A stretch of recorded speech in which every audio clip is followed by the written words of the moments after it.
A very good morning and welcome back to the course of micro engineering. So today is the 16th lecture of this particular course, and if you recall from our previous lecture, we have solved a couple of example on impedance matching circuit using stub element or using a reactive element. So last time we saw one typical example how to implement a single parallel or shunt type of stub in order to match the given complex load impedance with the characteristic impedance of the transmission line. So here the next thing is we are going to see today the next level of impedance matching circuit. So that is a double stub circuit, or the double stub circuit is also known as double stub tuner circuit. So definitely there is going to be certain drawback or limitation of the single stub circuit. So that's why the new type of a stub that we are going to see today, that is a double stub tuner circuit. Okay. So what is the drawback or the limitation of single stub? So that's why one should go for using a double stub. So in today's session, we will investigate in detail the use of double stub circuit and why it is used in comparison to the single stub circuit. So I will open the presentation. The double stub tuner circuit. Now let us spend some time in understanding the theory of operation of a double stub tuner circuit. First of all, we should know why one should make use of a double stub tuner circuit. Okay. So already we know we did design a variety of example using a single stub tuner circuit in which either we made use of a series stub or shunt stub, and that also in either open circuit and short circuit configuration. Now here before studying the theory of a double stub tuner circuit, let us see what is the limitation or drawback of the single stub matching circuit, right?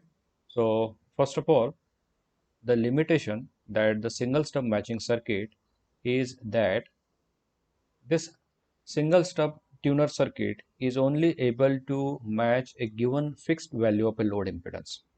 Okay. And in order to provide a fixed impedance matching, the location of the stub in the case of a single stub tuner circuit is always fixed. Okay. So but realistically, in real life situation, if the load impedance changes, okay, so we need to take into account that there could be a variation in the impedance, right? So a realistic situation is that the load impedance that we are going to match with the given transmission line characteristic impedance, it is not going to remain constant over the period of time. Okay. So whenever the load impedance changes, so at that time, please remember whatever the design of a single stub circuit we have made, so that will not be useful, because when the load impedance changes, we need to change the position of the stub element as well as the length of the stub element, right? So if the load impedance changes, the same impedance matching circuit using the stub cannot be utilized. Okay. So in order to keep the location of the stub fixed, okay, so here what we want is we want to keep the position of the stub fixed for whatever changes in the load that could happen. So in that particular case, we need to take help of double stub tuner. Now here the problem associated with a single stub circuit is that single stub circuit are designed such that the location of the stub is going to dependent on the fixed value of the load impedance, right? On the other hand, if the load impedance varies or it changes its value, at that time we need to relocate the position of the single stub. So that involves removing the stub from the original location and adjusting it to somewhere else. Okay. So if we make use of a single stub, so this procedure we need to perform. As on when the impedance changes, we need to relocate the position of the stub, right? So what if we are not supposed to do this operation if the load impedance changes? So that can be accomplished easily by using a double stub circuit. So here in a double stub circuit, the impedance matching circuit is always fixed. Okay, so always fixed means we are making use of two stubs the name itself indicates double stub means it is going to make use of a two separate stubs, right? The distance between these two stubs is going to remain always fixed, no matter whatever the value of a load impedance. On the other hand, when the load impedance changes at some other time, the separation between these two stubs always remains same. And thus it overcomes the limitation of a single stub.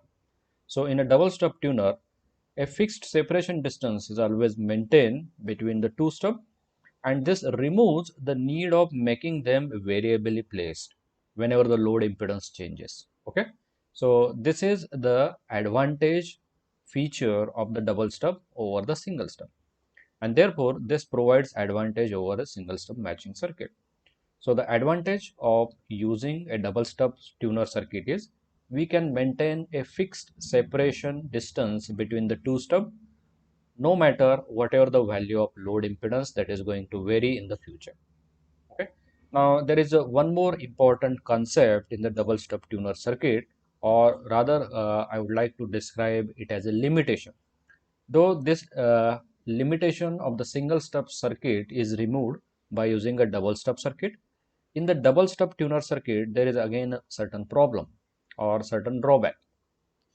Now the drawback is, please remember, we cannot design a double stub matching circuit for the all different values of complex load impedances.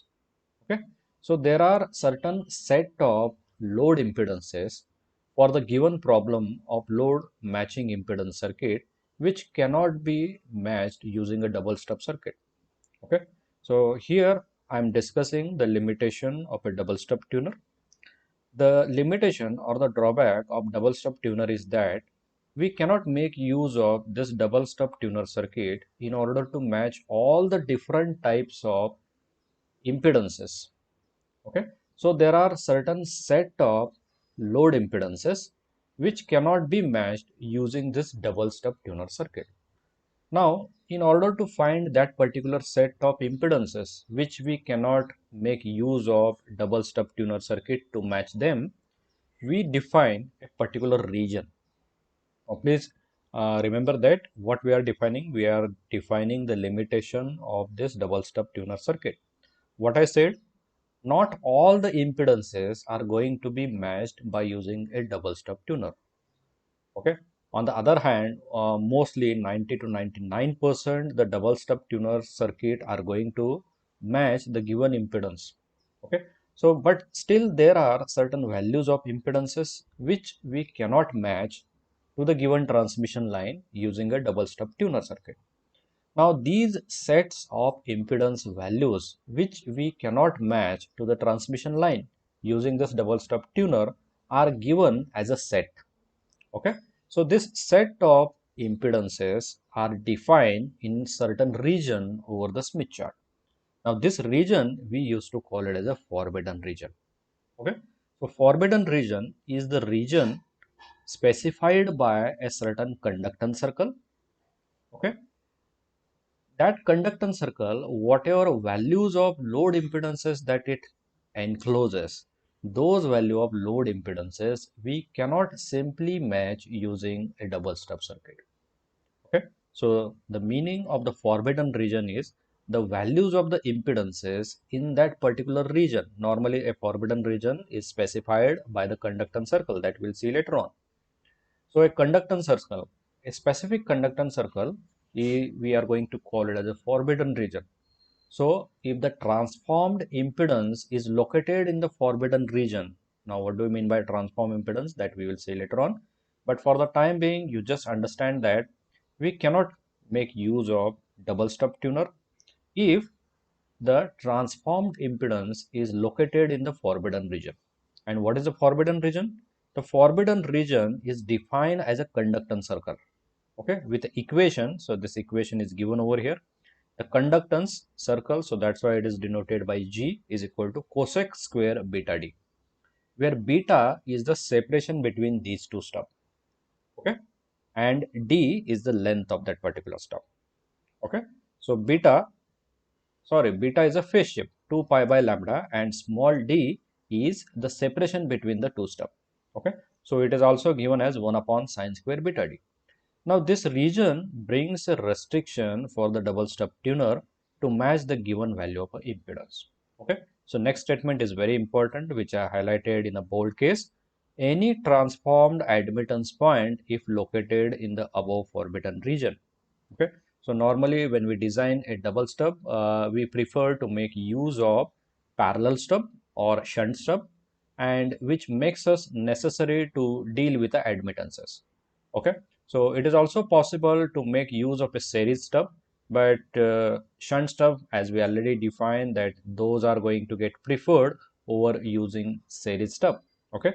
So whatever double stub tuner circuit that we are going to design, we will design it by using shunt stub. Okay. So as we are going to design shunt type or parallel type of a stub, we are needed to deal with admittances rather than impedance. Okay. So any transform admittance. So what do we mean by transform admittance? We will see when we go actually solving a problem. If this transform admittance point is located in the forbidden region, then double stub tuner circuit cannot be used for impedance matching solution. Okay. So this is a single limitation of a double stub tuner circuit. Okay. So let us go ahead and see the details how the double stub tuner circuit look like. Okay, so as I already told that series configuration is also possible using a double stub configuration. Okay, but normally as I already told, what parallel or shunt stubs are going to provide you the advantage over the series stub from the earlier discussion. So all the design example of double stub tuner circuit we are going to implement using parallel stubs. Okay, and parallel stub, as we are using, it necessitates us to make use of a admittance instead of impedance, right? So here in front of you on this particular slide, I have shown two distinct configuration of a parallel double stub tuner circuit, right? So first configuration, which makes use of a open circuited parallel stubs. So there are stub number 1 and stub number 2. The stub which comes as a first after the load towards generator, so that we call it as a stub number 1, having certain length L1. And similarly, after the first stub, whatever the second stub is there, we call it as a stub number 2, which again has certain length L2. Okay. Now please remember here, this case could be applicable for both of this configuration. The first stub in both of these configuration, the first configuration is showing the open circuit case. The second configuration is showing us the short circuit case, right? So here one common thing will be the first stub. It could be located on the load impedance itself. Okay. In that particular case, the length of first stub. Okay, so the location, or rather the location of the first stub from the given load impedance is going to be 0. Okay, so this is when the first stub is located on the load itself. So at that time, this position capital L becomes 0. So that means the first stub will come at the load impedance itself. Okay, so this could be one of the design problem, or sometimes the first stub is specified at a certain distance away from the load. So in that particular case, the spacing of the first stub from the load impedance is going to be a non-zero. Okay, so we are going to solve two distinct example. The first example we will solve assuming that the first stub is located on the load itself, and in the second example we will see that the first stub is located at a certain distance away from the given load impedance. Okay, so these are the two configuration. Either we can go for designing open circuit configuration and short circuit configuration, but please remember again from the earlier theory, short circuit configuration is always preferred over open circuit configuration, the reason that we already discussed. So we go ahead and see the typical procedure to design a double stub tuner circuit. Now, this seems to be a very long procedure of designing double stub tuner, but it is not really in so, because each step I bifurcated into smaller steps. So that's why this procedure seems to be a little bit lengthy, but it is not so anyway. Okay. So first of all, I will read out the design step, and then one typical example we are going to solve, and we will implement a double stub tuner circuit for the given problem. So first of all, I will read out. Please remember that while reading out these steps of designing double stub tuner, some of the concept you might not get at the first time. Okay, so these will be made clear when we come across solving typical example. So quickly we will go through these steps, and these steps we will be utilizing in implementing a solution of designing impedance matching circuit using double stub tuner. So quickly I will go through these steps. So these are the design steps. So these are a little bit lengthy steps. These are not so, because I bifurcated these steps into some smaller steps. Okay. In the problem statement, please remember the complex load impedance is provided, characteristic impedance of the transmission line is provided, and the very important is the spacing between the two stubs is again provided. Okay. Now, second step is we need to first observe where is the first stub located. There could be two cases. The first stub is located on the load itself. In that case, the spacing is 0, right? On the other hand, in the second case, the first stub could be located at some distance away from the load. In that particular case, the position of the first stub from the load is non-zero.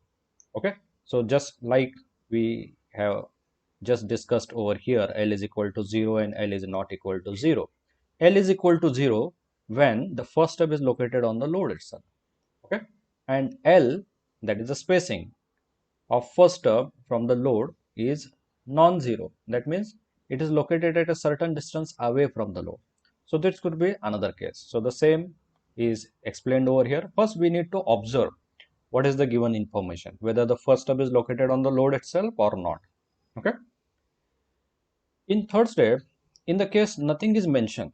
Okay, so in the design statement, if they don't mention anything about the location of the first step, then we will assume that the first step is located on the load itself.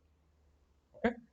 Next step, we normally design shunt or parallel stub as I described earlier. So that's why whenever we want to design shunt type of stubs, then we need to deal with the admittance. Okay. So admittance can be obtained by transforming the given impedance, so that we will see in a procedure. Okay. So what we do is we will normalize and plot the given load impedance, and as we want to design parallel type of a stub, what we need to do is we need to convert that impedance into admittance. Okay, so that we will perform by using VSWR technique. The next step is to calculate the product beta d, where beta is a phase shift given by 2 pi by lambda and small d is the spacing between the two steps. Okay, so we will calculate beta d in degrees. The next is an important step. So what we do is we will calculate the value of forbidden region. Now, from the earlier discussion, we know that the forbidden region is nothing but a constant conductance circle evaluated by using this particular equation, G is equal to cosec square beta d. So, you will come to know certain value of that conductance circle. We will highlight that value in the Smith chart. Okay.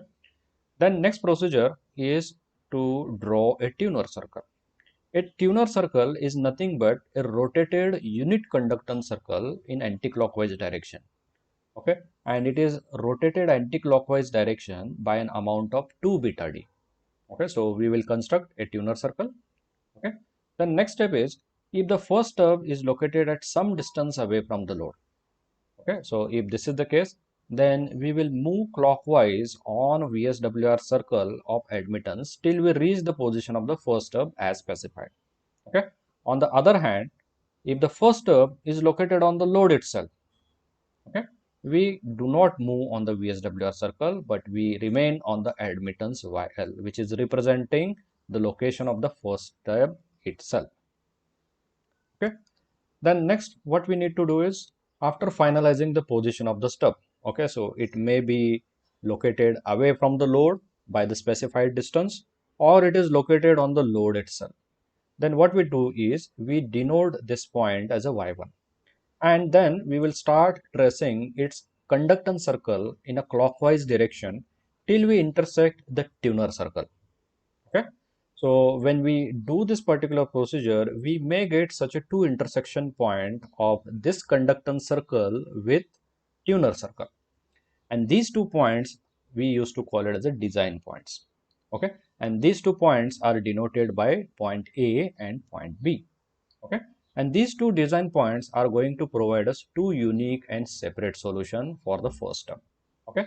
So any one design point can be used in order to design the first term. Okay. So normally what we do is we prefer to use the first design point. Okay. So you can choose the second design point also to design the first term. So it doesn't make any difference. Okay. Next step is very important, how to calculate the length of the first stub. So that is described over here in a step number 11. Okay. So with the selected design point, normally we select the first intersection point. So we measure the admittance over there. Okay. And we then calculate change in the susceptance value while tracing from the given load impedance to the design point. Okay. And this susceptance is calculated by finding the change in the value of imaginary part. Okay, so from the load point to the design point, we want to find a change in its imaginary part only. Okay, so at y1, that is at the stub position 1, we have a susceptance denoted by jb1. Okay, and at a design point, when we trace the conductance circle and when we found the intersection of that conductance circle with tuner circle, the first intersection point we call it as a A point. So there also we need to find what is the imaginary part. Let us say the imaginary part at point A is indicated by JBA. Okay. Then we need to find what is the difference between the imaginary part at point 1 and imaginary part at point A. Okay. So simply we need to evaluate this equation. When we started from point y1, that is from point 1, we have the imaginary part jb1. Okay. And when we traced and when we have an intersection with a tuner circle at point A, the imaginary part became jba. So what we should add into the imaginary part at point number 1 so that we will get the imaginary part at point number A. Then we calculate this question mark value. This question mark value is indicating the change in the susceptance. Okay. So the change in the susceptance will occur when we move from point number y1 to point number ya, or point number 1 to point number A. Okay. So this change in the susceptance is imaginary value. So this change we need to take. Please remember, it should be only an imaginary value, the question mark. Okay. So this imaginary value we will plot in the given Smith chart, and then we will find out what is the wavelength towards generator value on that particular point. Now, please remember, here we follow the sign convention of a original impedance Smith chart. Okay. As per the given specification, which is asked in the problem statement, whether we are going to design open circuit stub or short circuit stub. Accordingly, we will locate the admittance short circuit or admittance open circuit point on the Smith chart, and we read WTG value there. Okay. And we already marked that imaginary part. Okay. So that imaginary part has certain WTG. So we need to take simply the subtraction of the imaginary part WTG with either open circuit or short circuit WTG of the admittance, and we will get the simple length of the first stub, either in a short circuit configuration or open circuit configuration, right? So next step, after designing or finding the length of the first stub, what we need to do is we already know what is the spacing between the two stubs. Okay. So we start from the design point and we will draw a constant VSWR circle. Okay. As we already know the position of the second stub, it is specified in the problem statement. From the design point, we will move by that amount. Okay. So when we move by that amount on the VSWR circle, starting from the point design point YA, okay, so we will intersect somewhere on the VSWR circle. Okay. And if we observe where we have intersected by traveling that particular distance, we will find that we will ultimately reach on the unit conductance circle, where the real part is always representing as a 1 with some imaginary part. Okay. So this is the position of the second step, and it is denoted as position number y2, or it is denoted by point number 2. Okay, please remember, at this particular point, at the position of the second step, at point number y2, you should always get real value is equal to 1. That means you should always get relocated on unit conductance circle with certain imaginary part, but the real part has to be 1 always. Okay, then what we need to do is, in order to find the length of the second step, we have this imaginary part along with unit part as a real. This imaginary part at stub number 2 we want to remove. Okay, so that can be done by locating the opposite susceptance value on the Smith chart and read there the WTG value. Okay, and then finally take simple subtraction of the WTG value of this located opposite susceptance point with either admittance short circuit or admittance open circuit WTG point, and then you will get the length of the second stub. Okay, so this is a simple design procedure of the double stub tuner circuit. Okay, so I hope that a little bit information or insight you might have got while describing the design step. So these design step will be clear to you because these are the exhaustive design steps. Okay, so actual meaning of these design step you will come into the clear understanding when we solve one particular example. Okay, so let us go ahead and solve our very first example on double stub tuner circuit or double stub matching circuit. Okay, and here we will make use of a parallel stub. Okay, so this is the design statement. Okay, so I request you people to quickly jot down this design statement, right? So the problem statement is given over here. The problem statement is, design a 3 lambda by 8 double stub tuner matching circuit to match the given complex load impedance. Okay, so this complex load impedance we want to match, right? So I'll turn on a slideshow. Design a 3 lambda by 8 double stub tuner matching circuit in order to match the given load impedance. Load impedance is given 50 minus j 50 ohm. So this load impedance we want to match with a transmission line whose characteristic impedance is denoted by Z0, that is given as a 50 ohm. Okay, using a double stub tuner. Okay, and what type of stub it is said? Design shunt stubs. Okay, with short circuit configuration. So configuration is given and the type of stub is also given. Okay, and it is also said over here that assume that the first load is located on the load itself. So it is very clear, and it is clearly mentioned in the problem statement that the first parallel or shunt stub is located on the load itself. Okay, so first of all we need to write what is the given data.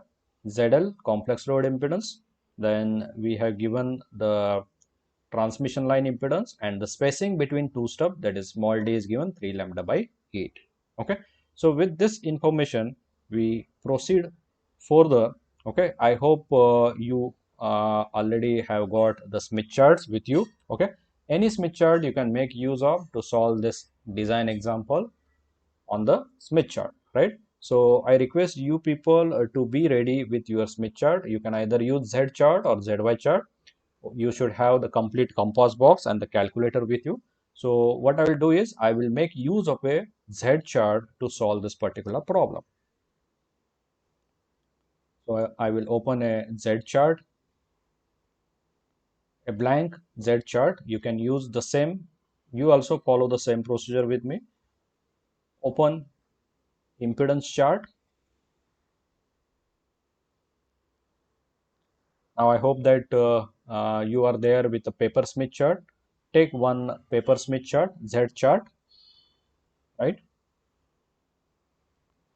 I will zoom in this chart. This is a plain Z chart, if you recall, right? So what is the first procedure? In the slideshow, we will use either Z or ZY chart. Now the choice is yours. You can either make use of a Z chart or ZY chart. Okay. So let us make use of a Z chart. Okay, so I will be using a new Z chart. So first step is normalize and plot the load impedance. Okay. So after normalization, what value we have got? 1 minus J1. Now you already know how to locate this point. So I will open the Smith chart and I will plot this particular point 1 minus J1. Okay. So here 1 minus J1 point, I will increase the brightness. Okay. 1 minus J1. So somewhere here in the downside, right? So what was the impedance? Actually 1 minus J ohm. 1 minus J ohm. So somewhere here, right? So here if you zoom in into this region, okay. So 1 is this circle and J1 or only simple J is this curve, okay. So we are plotting impedance, please remember. So actually this is originally an impedance chart. So I will plot this point now, okay. I will select a pencil or pen you can make use of and I will plot this point. Okay. So what is this point? This point is your normalized load impedance. Okay. And I will denote this point as ZL bar. You also write in the Smith chart. Okay. You need to represent it. Okay. So what is the next step then?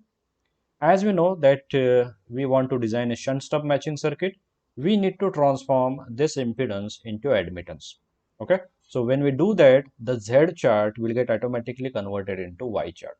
But please remember in the bracket, the instruction is still we do follow the sign convention of the imaginary part as per Z chart.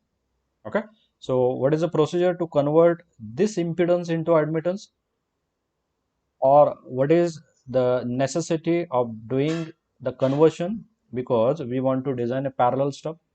In parallel stub we need admittance. What we plotted the impedance, so that's why we need to convert that impedance into admittance. Okay, so what is the procedure then? The procedure is to draw a constant VSWR circle through ZL bar. Okay, so what you do is take your compass now. Okay, put the center of your compass at the center of Smith chart. Put the metallic part of your compass on the Smith chart, right? Take distance in your compass from the center of Smith chart to ZL bar point. See what I'm saying? Take distance in your compass from the center of Smith chart to ZL bar point. Okay? This is a constant distance. And by taking this distance, you draw a constant VSWR circle. Okay? So I will choose here a lime green color for drawing the VSWR circle. Okay, and I will draw a constant VSWR circle passing through ZL bar in this way. You also do the same using your compass. Okay, so when you completed, you should observe one circle. Now if you have the colored pen or colored pencil, you can make use of. Okay, so this green circle is denoting a constant VSWR circle. So why we have drawn it? Because we want to transform the load impedance into load admittance. So what is the next procedure then? Next procedure is take your scale or ruler, join the center of the Smith chart, with given load impedance ZL bar. Okay, so here join correctly the center of the Smith chart with ZL bar. Okay, and extend the line on the other side till the outer periphery of the Smith chart. So I will choose a different color. I will choose this yellow color now. Okay, so what I'm doing, I'm connecting the center of the Smith chart with ZL bar, and that line I'm extending on the opposite side till the outer periphery of the Smith chart. So I will start from ZL. Okay, so in this way, I'm drawing a line which is passing through the center, going on the opposite side till the outer periphery of the Smith chart. Okay, so after you have done this, so here whatever the point on the opposite side of the straight line, it is intersecting with a VSWR circle, that point will give us the admittance value, load admittance value. Okay, so if you clearly observe over here, I will zoom out the region for you. This particular point I will denote now. I will increase the weight and I will choose the black color again. Okay, so this particular point is clearly indicating that this is a YL bar, or this is nothing but the load admittance. Please remember. Okay, so this load admittance I denote by letter YL bar. Okay, and at the same point you need to also read what is the WTG value. So WTG value you can clearly observe from here, it is in between 0.08 and 0.09. So here you can write what is the WTG value. So I will write on the Smith chart directly. You also do the same thing. So what is the WTG? Wherever this yellow line is intersecting, the 0.08, 0.082, 84, 86 and 0.087 around. Okay, so here I will get around 0.087 lambda. So here I got 0.087 lambda. So you can write in this way. Okay, so here in the second step we need to find out the load admittance. You need to also read what is the value of this load admittance.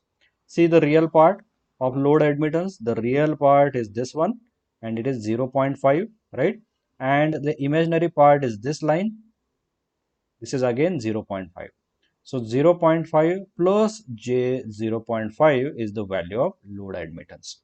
So here the value of load admittance 0.5 plus J 0.5 when it is read from the Smith chart. And what is the WTG we have got over here? The WTG we have got 0.087 lambda. So you can highlight over here the obtained values, right? And WTG value also you highlight typically because later on we need these values. Okay, so come to the third stage. So the third step will include calculating the beta d. Okay, so you can directly calculate beta d is equal to beta, we already know it is 2 pi by lambda multiplied by d, where d is the separation between two steps. So in the design problem statement over here, d we already know that is 3 lambda by 8. Put this value over here. In the third stage, put this value and calculate the beta d product in radian and convert that radian value into degrees. So that is straightforward, and we got beta d value equal to 135, right? So next step is to draw the forbidden region. So how the forbidden region is expressed? Forbidden region, as I already defined, it is defined by a constant conductance circle. So what is the conductance circle? Now please remember what we have done in our earlier stage. We have converted ZL bar into YL bar. Now please remember earlier originally this was the Z chart. Now this Z chart now converted into admittance chart. Okay, now please remember originally still the Z chart remains same, but what we have done is we have transformed the load impedance into load admittance. So the same Z chart we can treat as an admittance chart, but please remember sign convention we are going to follow from the original Z chart for denoting the polarity of imaginary values of the admittance, right? So we go ahead and see what is there in the slide. So we are talking about calculating the forbidden region. So forbidden region is given by conductance circle. So what is the conductance circle? So here all the circles where previously they were representing unit resistance circles, right? So all these circle now you can call them as a conductance circle because no longer this chart is now Z chart. Now we are treating this chart as an admittance chart. So whatever resistance circle in the impedance chart, the same resistance circle are representing conductance circles, right? So come to this calculation in the fourth step. So we will calculate what is the conductance value cosec square beta d. You put the value of beta d which we have calculated in step number 3, and we get the conductance circle value is equal to 2. Okay, so here the very important statement. So G is equal to 2, that means conductance normalized value. Okay, so a conductance normalized value 2 represents a forbidden region. Okay, so what we do is we will plot this conductance circle in the Smith chart and we will highlight this in the Smith chart with certain color. So come back to the Smith chart down. So here all the original resistance circles are labeled as a conductance circles. Now we need to find a conductance circle whose value is equal to 2. Now it is readily observed over here. If you zoom in into the Smith chart, so if you follow the cursor movement which I am showing right now, this is a conductance circle of value 2. Okay, so this is a conductance circle of value 2. So here we know this is that particular circle. So what you do is you need not to construct the circle entirely. So already the marking is available for the conductance circle. G is equal to 2. So this is that particular point. So what you do is you highlight this entire circle with hatching pattern. Okay, so you need not to draw it manually because this circle is already available. So what you do is take your scale. I will take the scale and I will start highlighting this circle by hatching pattern. Okay, so the same way which you did in your graphics engineering drawing. So this circle I will highlight by hatching pattern. Okay, so you can choose some suitable color, or if you don't have any colored pen or pencil, you can simply make use of black pen or blue pen. Okay, so here what I want to do is I will highlight this circle whose value is 2. Okay, so simply I will highlight this circle. Okay, I will only highlight the circle whose value is equal to 2.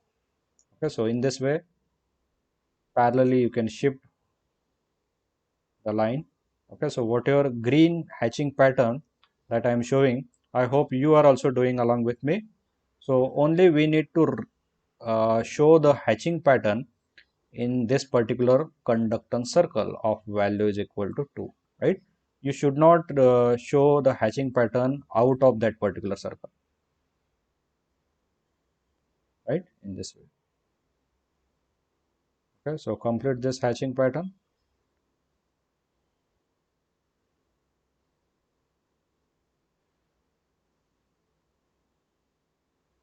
in this way, right? So completely show it with hatching pattern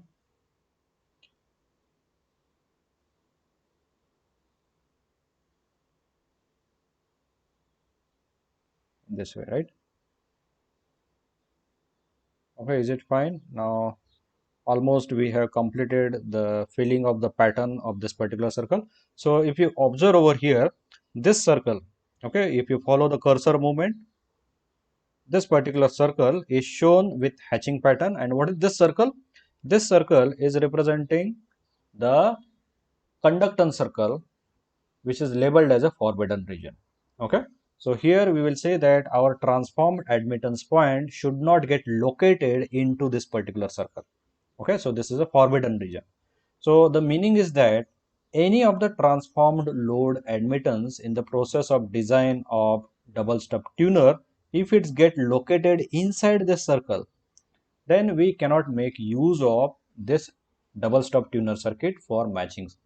Okay, so we will see that how to deal with this particular problem, and we will see a solution in which the transform load admittance will not get located into this particular circle.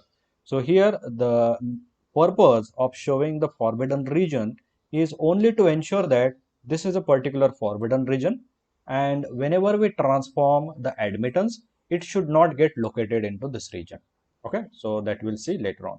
So the step we have completed over here, that is our fourth step we have completed. Okay, so the next thing is we need to draw a tuner circle now. Okay, so we need to draw a tuner circle. So what is a tuner circle? Tuner circle is a unit conductance circle which is rotated anti-clockwise by an amount of 2 beta d. We already know what is the amount of beta d. Beta d is 135 degree, right? So the double of that is 270 degree. So what we need to do is we want to rotate the unit conductance circle. So first of all, you should know where is our unit conductance circle. Now this chart was originally Z chart. We have converted this Z chart into admittance chart. So the unit resistance circle, which I am highlighting with the cursor movement, is now called as a unit conductance circle. Okay. Now this circle, what we want to do is we want to rotate this unit conductance circle entirely anti-clockwise. Okay, so we need to pick up this circle directly and rotate it anti-clockwise by an amount of 270 degree. Okay, so how to do that? So it is very simple, and please pay attention how to rotate the unit conductance circle. So the rotated unit conductance circle, we used to call that circle as a tuner circle. Okay, so how to rotate this unit conductance circle then? So here, this real axis beginning on the right hand side, I treat it as a 0 degree. Okay, so when you put your scale exactly on the imaginary axis of the Smith chart in this way, at this angle it represents a 90 degree. Okay, so you start on the right hand side, which represents 0 degree. Then when you come to this scale position, you covered 90 degree. Okay, so when you come on the opposite side of the real axis, it will complete 180 degree. Okay, and on the downside of this scale here, if you come, it will complete another 90 degree. So here in total, this 90 plus 90 plus 90, so it will give 270. So what we want is, we want to rotate this entire circle. Okay, so rotate this entire circle and bring it on a 270 degree. So first of all, you mark the position of the angle 270 degree, which is nothing but on this scale axis. Okay, so what I will do is, first of all, I will mark the angular position. Okay, so here, right? So why this is so? Because we started from this axis. Okay, right hand side real axis as a 0. When you come exactly at the center, it will become 90. When you come on this side, on the left hand side of a real axis, it will become 180, and another 90 degree will bring the circle center on this axis. So this is 270 degree. So what I will do is, over here I will write that this yellow line which is drawn vertically, it is showing 270 degree for that particular circle. So here I will write, I will zoom in into this region, right? And here I will write that this is representing, this line is representing 270 degree, right? Now very important, how to draw the circle. Okay, now we already know where is our unit conductance circle is located. Okay, so the unit conductance circle is this one. If you are following my cursor position in the Smith chart, whatever I'm tracing, so that is a unit conductance circle.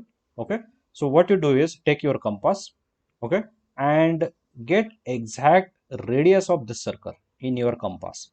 Okay, so take distance in your compass such that it will be a radius of this circle. Okay, so in other words, what you can do is, take your scale. Okay, so I'm assuming that you are following along with me. Take your scale. Okay, measure the diameter of this circle. Okay, measure the diameter of this circle. So which circle? Unit resistance circle, right? From the innermost radius, in this way, right? Okay, so here you measure the radius, measure the diameter in centimeter. Once you know the diameter in centimeter, take half of that. Okay, so that you will get a radius then. Okay, so put your metallic part of the compass at the center of the Smith chart. Say again, I repeat, first of all, you need to measure the diameter of this circle. Okay, so in this way, make sure that you are taking it correctly. Okay, I am zooming into this region. Okay, take your scale. Okay, and measure the diameter of this circle. Which circle? This circle, from here to here. This is a unit conductance circle, right? So measure the diameter, you will get in a centimeters. Divide it by 2, you will get a radius. Okay, then take your compass. Okay, so take a distance in compass equal to the radius of this circle. Put your metallic part of the compass at the center of Smith chart. Okay, and then mark a position of the center on this vertical yellow line. Okay, so wherever you intersect, that is your center of the circle. Okay, then put your compass at the center. So somewhere here, I will take the compass now. Okay, See, here what you need to do is first you need to find the radius distance in your compass. The radius distance should be such that, okay, now approximately it is same. Okay, so take distance in your compass from the center of Smith chart to the center of this circle. Okay, so this is going to give you the radius of the unit conductance circle. So take that much distance in compass and mark a position on this vertical yellow line so that you will get the center of that rotated circle. Okay, so this circle, then what I will do is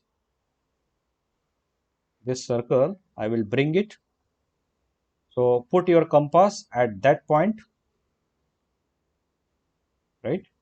Put your compass at that point where you located the center. Okay, in this way. So here we have got the center, and draw a constant VSWR circle with that. And this circle, when you draw, it will give you the tuner circle. So the tuner circle I will highlight with some light blue color. Okay, so I will choose a light blue color over here. Okay, I will increase the weight.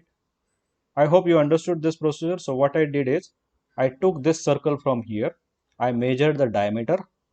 I divide the diameter by 2 so that I got a radius. That much distance in compass I took. Okay, I placed my compass at the center of Smith chart and I located the center position of that circle. Now I place my compass at this particular center position of the circle, and then I will draw the circle so that the same circle, so as if it is rotated from this angle to this angle. Okay, so I will draw this circle now.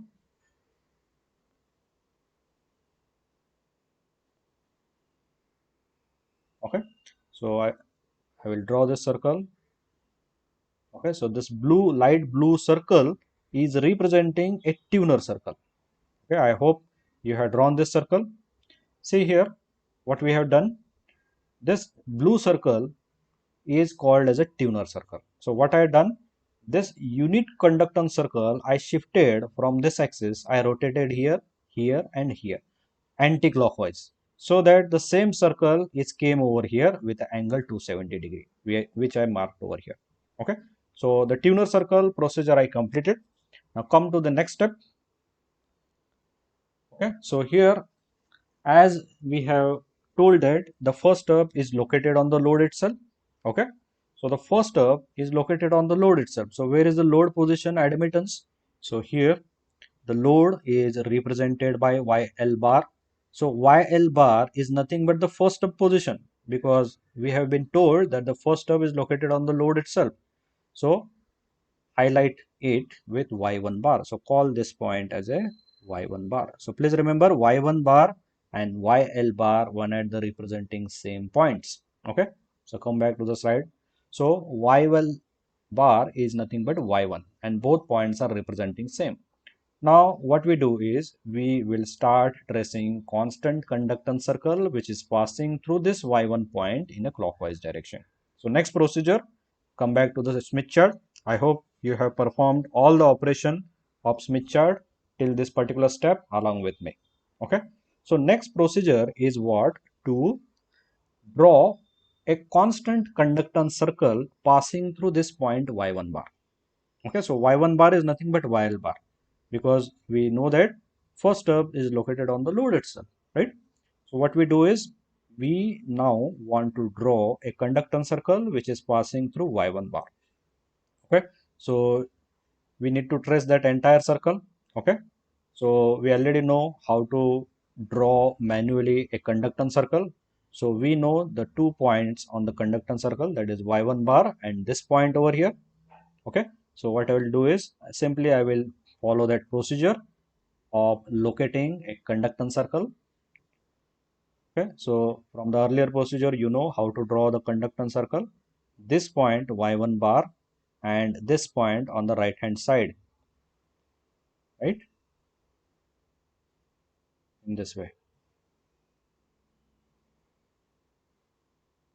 need to adjust so that, okay. So these 2 points I will join. Okay. So what I am following the procedure of, I want to draw a conductance circle which is passing through y1. So this procedure that we already know how to draw a conductance circle. So what we need to find is, first you join these 2 points. Okay. So I will choose this yellow color and I will decrease the weight so that it will become thin and not that much of visible, right? So I'm joining the the y1 point with this particular point. Okay. So this is nothing but the chord of my conductance circle. Okay. So if you know the chord of the conductance circle, you can draw that conductance circle by locating its center, the procedure that we know. So what we do now, we take our scale and orient this scale perpendicular to this drawn line. Okay. So first of all, you need to measure what is the total distance in centimeter of this line so that we can exactly divide it at the center. Okay, so what you need, so you can either make use of your compass and draw that perpendicular bisector, or otherwise you can measure this distance. So this distance is approximately 1, 2, 3, 4, 5, 6, 7, 8, 9, and 10. Okay, so approximately this distance is a 10 centimeter. Okay, so you need to divide this line exactly at the mid side perpendicularly. Okay, so the distance is at a 5 centimeter. Okay, so I will choose this color. Okay, and at a 5 centimeter I will put a marker position, the 1, 2, 3, 4, and 5 somewhere here. Okay, so I place that dot over here. You can observe that this is a position of 5 centimeter, right? So what is the next procedure then? Orient your scale perpendicular to that drawn horizontal line, exactly perpendicular in this way. Okay, and again draw a perpendicular bisector such that it will intersect the real axis somewhere. Okay, so I will slowly draw it, and somewhere here I got that intersection. Okay, so if you observe over here, I will increase the weight so that I can plot. So somewhere here, please remember, this point is the center of our conductance circle which we want to draw. Okay, so this method we already discussed. This is called the method of perpendicular bisector in order to draw either conductance circle or resistance circle. So this procedure we already know. So once I got the center of this conductance circle, I will take a compass. Okay, put your compass at this intersection point on the real axis, right, in this way. Take distance in compass such that from the center of this point to this particular point on the right hand side. Okay, so I will increase that. Okay, so take distance in compass from the center of this circle to the point on the right hand side on the real axis in this way. Okay, and once you do that,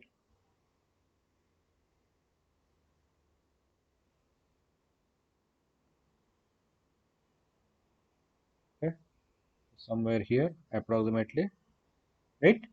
So once you do that, what you need to do is you need to draw the conductance circle now. Okay, so once you took the distance, put your metallic part of the compass over here.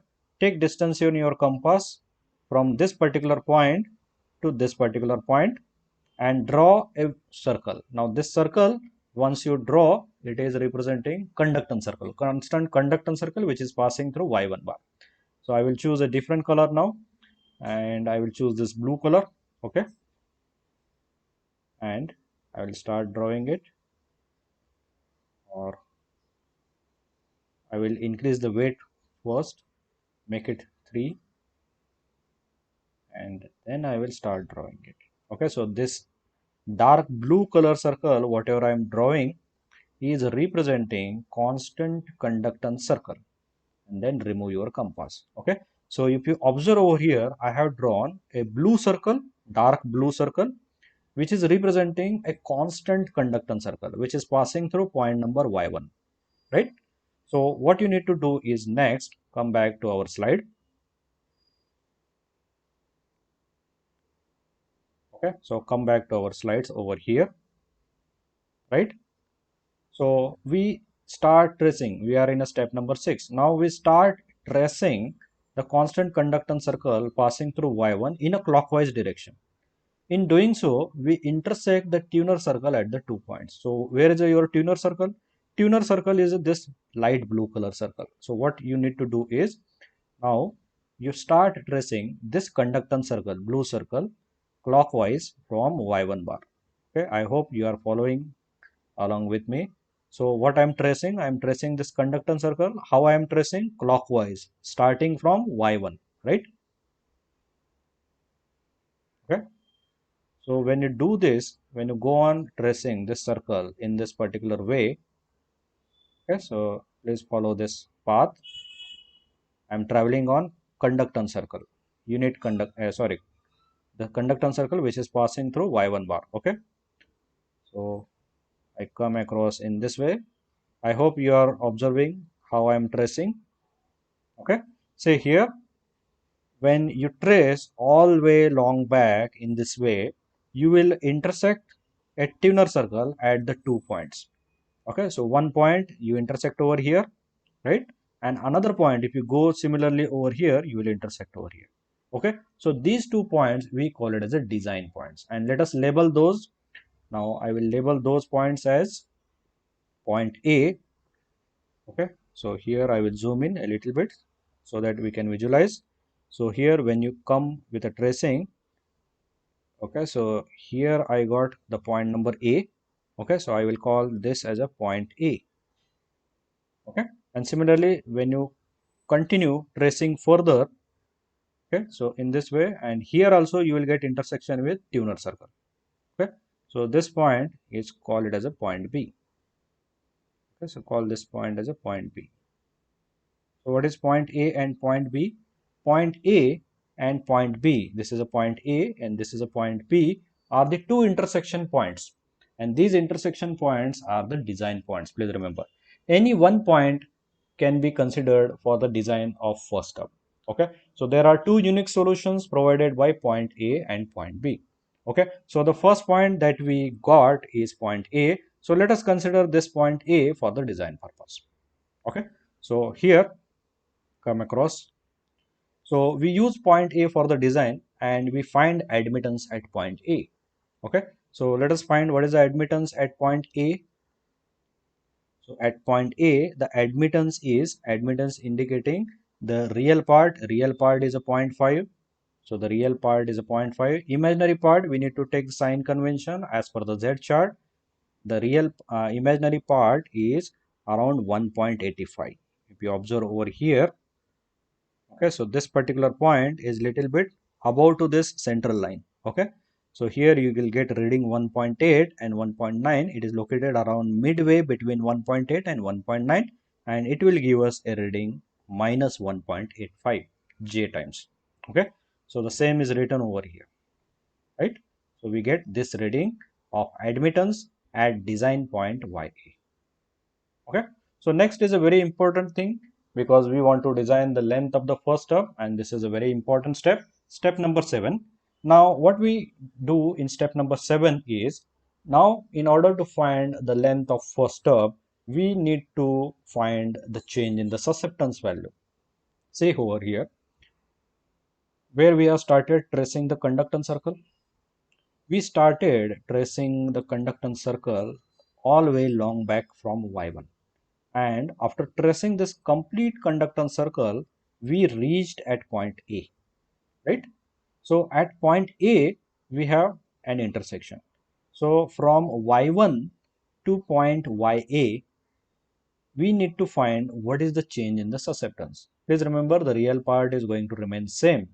Only there is going to be change in the susceptance value. So this change in the susceptance value is now evaluated. Now we know what is the admittance at point Y1.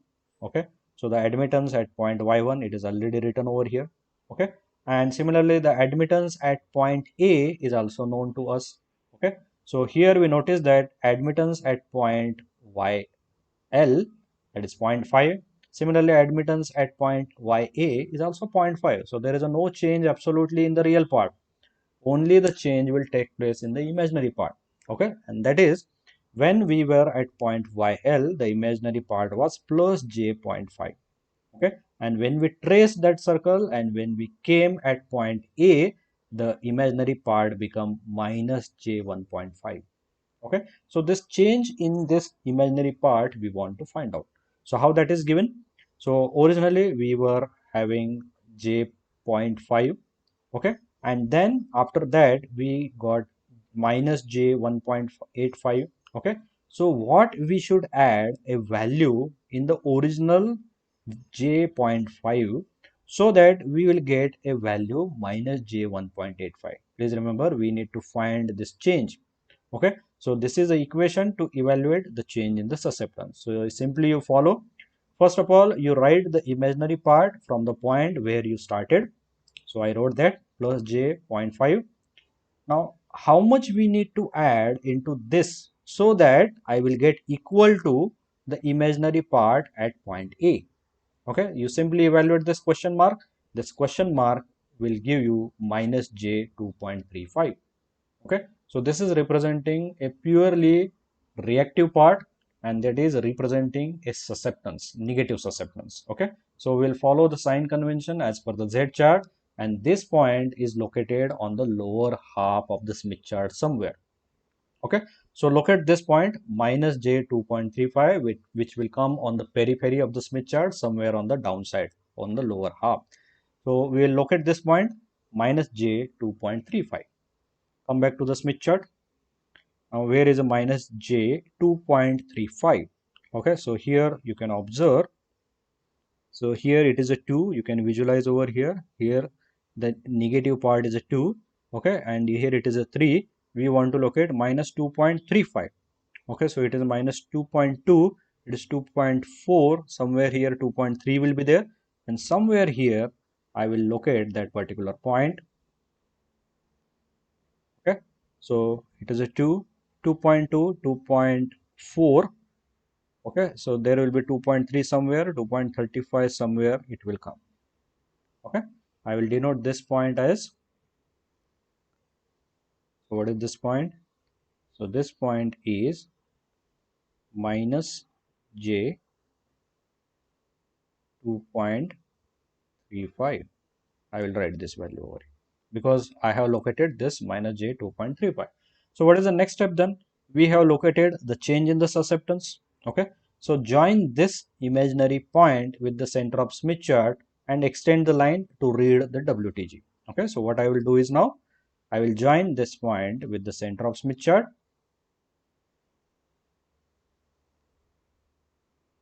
In this way, I will orient my scale. Okay,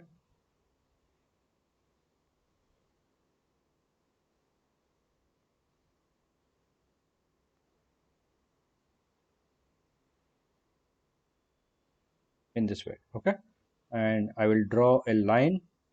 I will choose again the yellow color, right?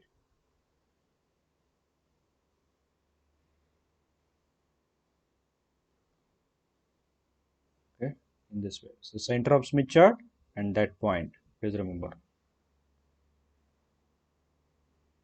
Exactly.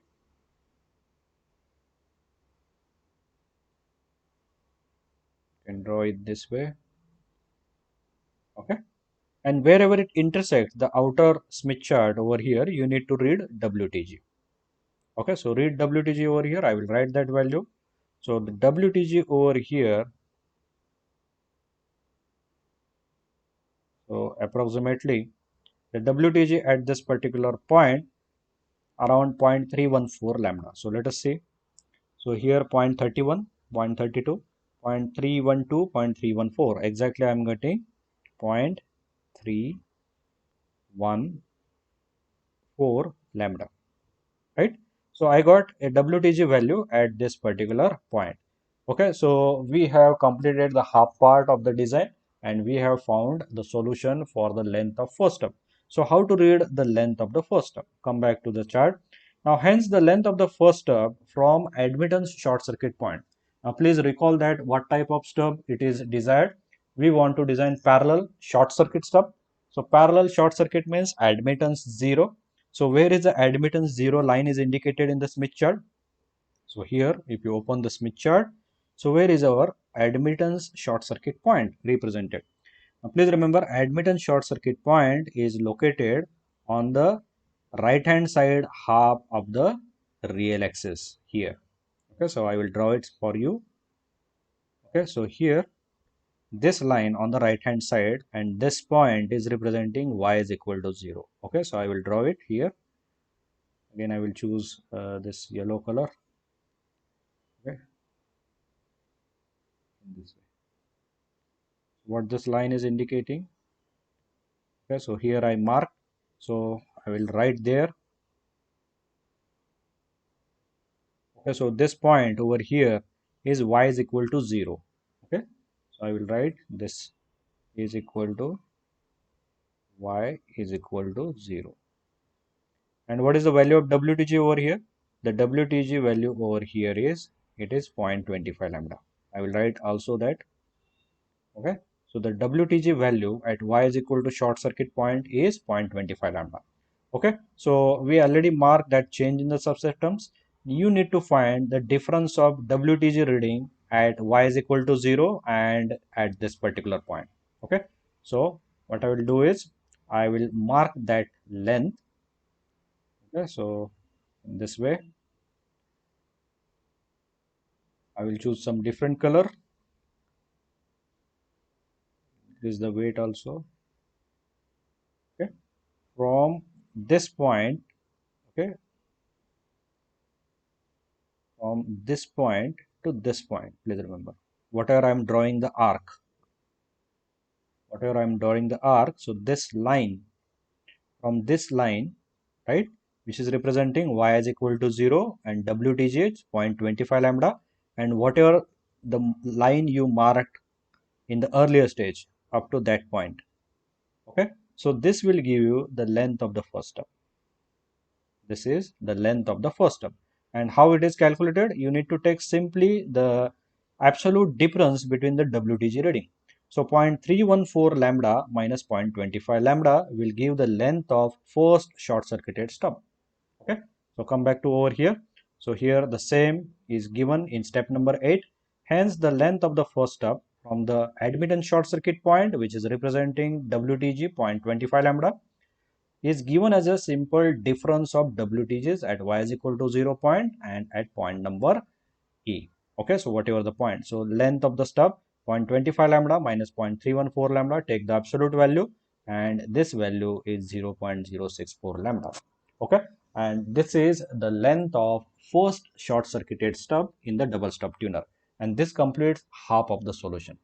Okay, the next thing is we need to find the length of the second stub. Okay, so I hope that up to this point you have completed all the design on the Smith chart along with me. Okay, so next half solution is to find the length of the second stub. Okay, so how to do that? Okay, come back to the step number 9. Now we know that the second stub is already located from 3 lambda by 8 distance away from the load, sorry, from the first stub. Okay, so that means we have been given that the separation between stub number 1 and stub number 2 is 3 lambda by 8. Okay, so 3 by 8, it comes out to be 0.375 lambda. Okay, so the second stub, we know where is the first stub. Now the first stub is now denoted by this YA point. Please remember over here when you open the Smith chart. Okay, I will zoom in. Originally we were over here, then we traveled in this way and we came over at this particular point. Now this point we considered as a design point A. Now we are at this particular design point. Okay, so this design point is representing the transformed position of point number 1. That is, this is the transformed admittance of first stub. Now this transformed admittance of the first stub is not located in the forbidden region. Okay, and hence we can design the second stub, because this transformed admittance of the first stub is outside this forbidden region. and thus we can design the second step and the design becomes feasible, right? So here we need to find what is the WTG value at point A. Okay, so for that purpose what you do is take the scale again. Okay, change this color to yellow color again, because I want to draw a line which is passing through point number A. Okay, so join point A with the center of Smith chart. I will zoom in a little bit here so that you can visualize. What I'm doing is I'm connecting point A with the center of Smith chart and I'm going to draw a line in this way. You can observe. And I will read what is the WTG at point number A. Okay. So the WTG at point number A, we should get around 0.325 lambda. So let us see. Here you need to read WTG. So here, what is the WTG? 0.322, 24, 25.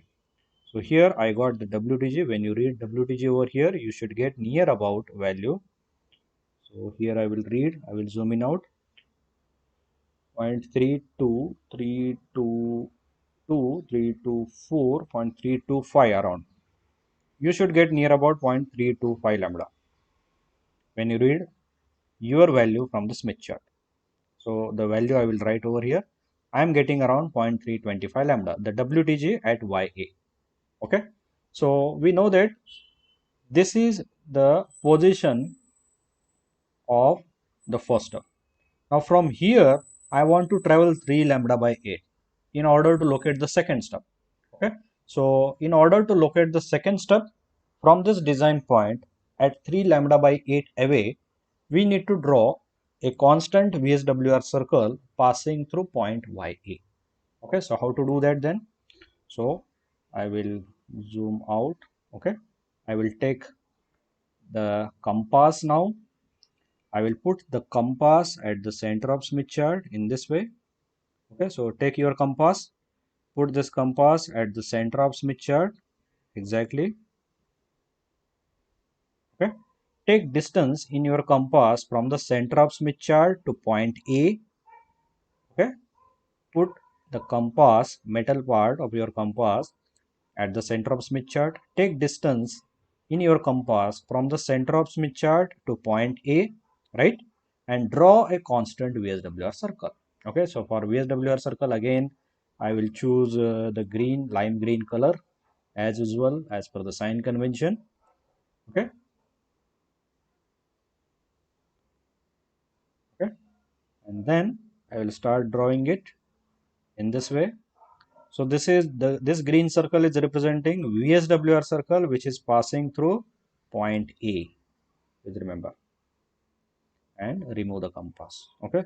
So if you observe clearly, we have drawn a big green VSWR circle which is passing through point A. Point A is over here. So you can visualize. Okay. I will write this point again. So this is point A. Please remember here. Okay, so that you can visualize. Okay, so what is the value of WTG at point A? The value is 0.325. So add, so the second stub is located 3 lambda by 8 away from this point. Okay, so here come to the PowerPoint. Now here the second stub is located at 0.375 lambda away to it. So what we need to do is here in this particular reading at point A of WTG, we will add 0.375 lambda, so that we will reach at the position of the second step. Okay, so come back to the PowerPoint. So we add 0.325 lambda plus 0.375 lambda because we want to locate where is our second step from this step. Okay, so what we get? We get after addition 0.7 lambda.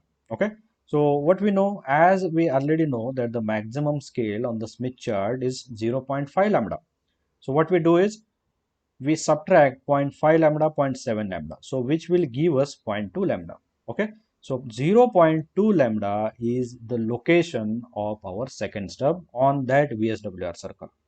Okay, so what I will do is I will locate WTG value, wavelength toward generator value of 0.2 on that recently drawn VSWR circle. So come to the Smith chart.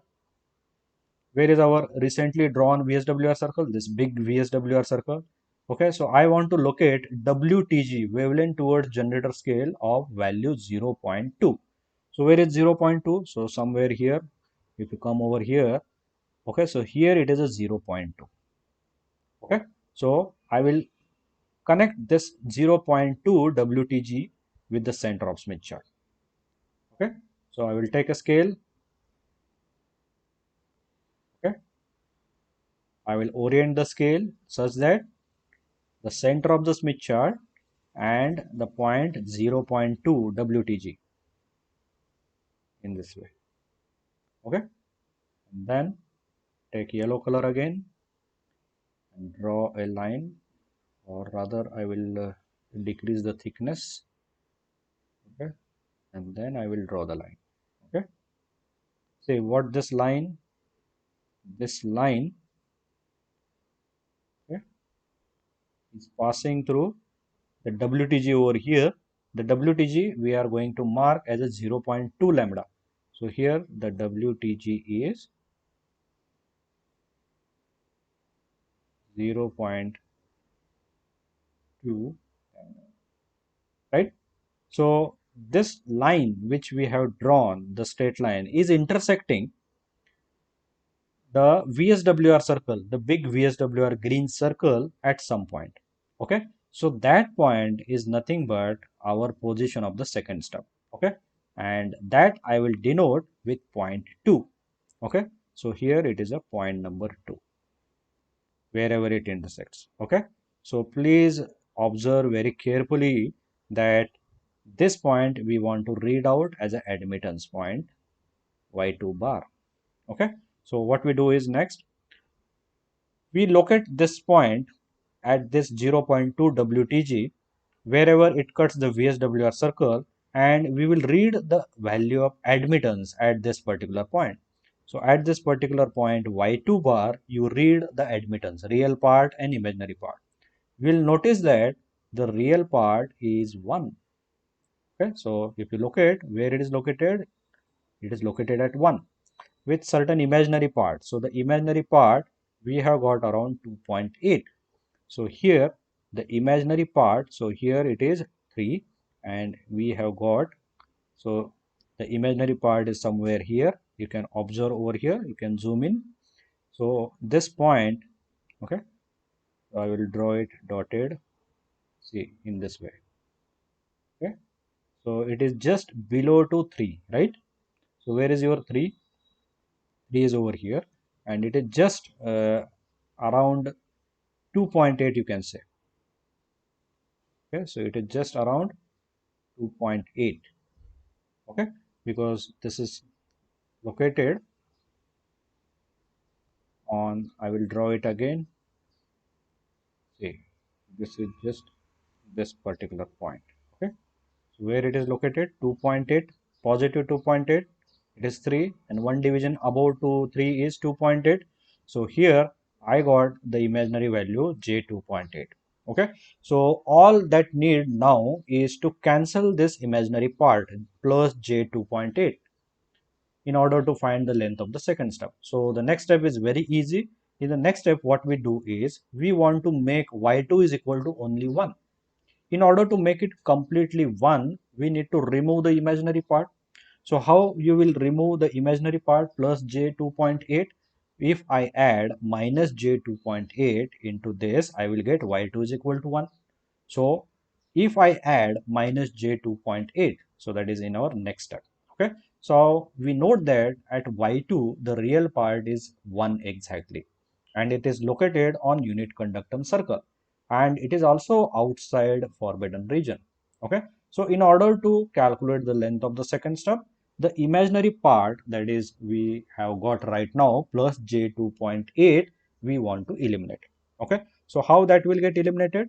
If we add negative value of opposite sign, okay, minus j 2.1 on the Smith chart. So we'll locate this particular point because we want to remove plus j 2.8.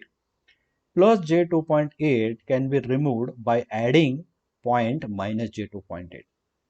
Okay, so minus j 2.8 we will locate on the Smith chart. So where it will be? Somewhere in the downside in the lower half, minus j 2.8. So here somewhere. I will zoom in out. Okay, minus 2.8. So somewhere here, right? See here, it is a 3. Okay, so a point which is just below 3 is 2.8, minus j 2.8. So I will denote that with black color over here. So this particular point, I will write the name of this point also, minus j 2.8, which I located. So what you need to do is you join this point with the center of Smith chart and extend the line and read WTG. Okay, so what you do is take the scale,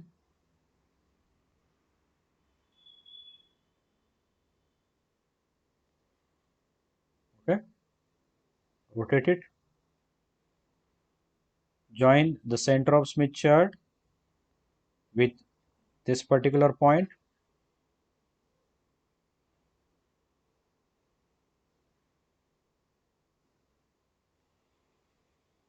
okay, take again a yellow color,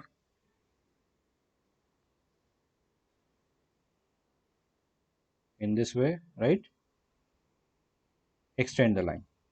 Okay, so here if you zoom in, so somewhere here, see the straight line we have drawn which have gone through the j 2.8. Now here you read WTG value.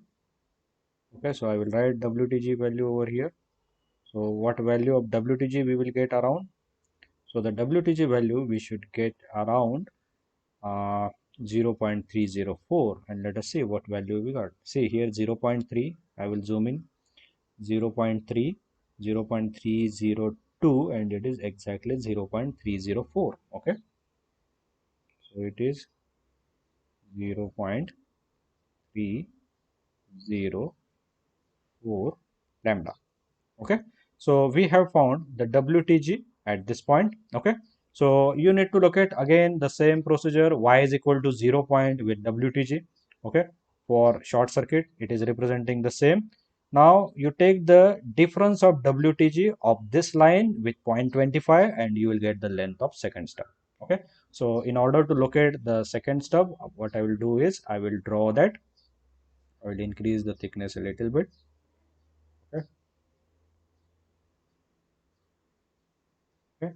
So the distance here from this horizontal line, which is representing y is equal to 0 at 0.25 lambda, to this particular line, first line, which is having WTG 0.304. So this distance I will denote now.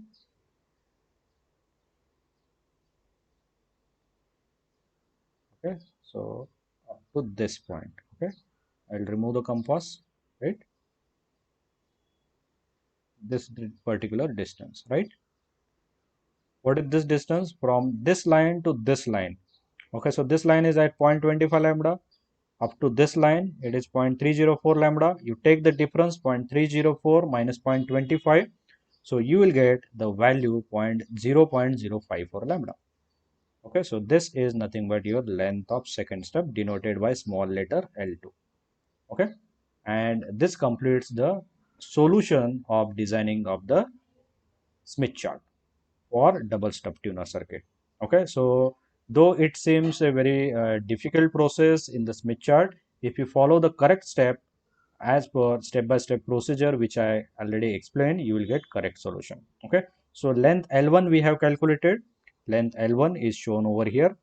The length L1 is indicating the length of first stub, and length L2 is indicating the length of second stub. Okay, so these value we have calculated over here.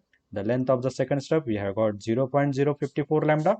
Okay, and earlier we have calculated the length of first stub also. The length of first stub we have got 0.064 lambda. Okay, so how the circuit will look like? The circuit of double stub tuner circuit is shown over here. Okay, so here is the load impedance given 50 minus j 50 ohm.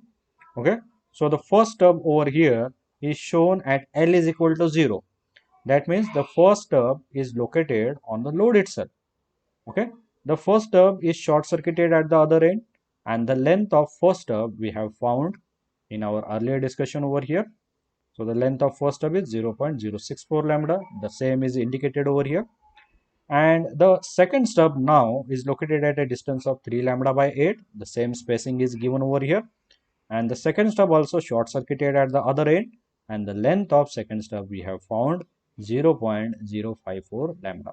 Okay, so when we implement this particular double stub tuner circuit, in between the load impedance and the characteristic impedance of a transmission line, we will match the characteristic impedance of a transmission line with this complex given load impedance value.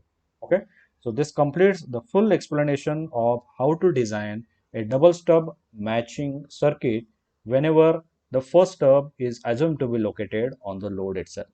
In our next lecture, we will solve another double stub tuner example in which we will see a typical case under which the first stub is located at some distance away from the load, right? So this completes the complete exercise solution of double stub. We have discussed the theory, we have discussed the important aspect of double stub tuner, we have gone through the detailed procedure, and we solve typically the first example of double stub tuner. In our next session, we will solve another double stub tuner example with a special case where the first stub is located at certain distance away from the load. Okay, so I hope you understood how to design a double stub tuner circuit. Though it seems a little bit difficult procedure at the first time, if you go and repeat this procedure at your own pace, you will come to know the simple operating points of designing double stub tuner circuit. So here we will stop, and in our next lecture we will solve another double stub tuner circuit. Thank you very much.